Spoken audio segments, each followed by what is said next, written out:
Once the flooring is complete, cover with a suitable polythene sheet, ensuring it overlaps the base section to keep the flooring clean and dry during the rest of the construction. Next, lay out the skirts according to the instructions provided.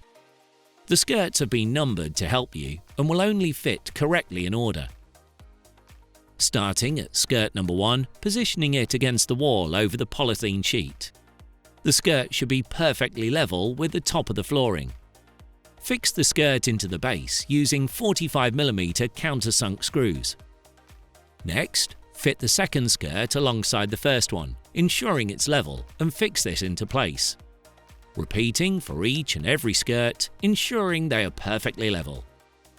When fitting a corner skirt, the skirts are designed to overlap, but you may need to trim the skirt height to ensure the brick courses are level.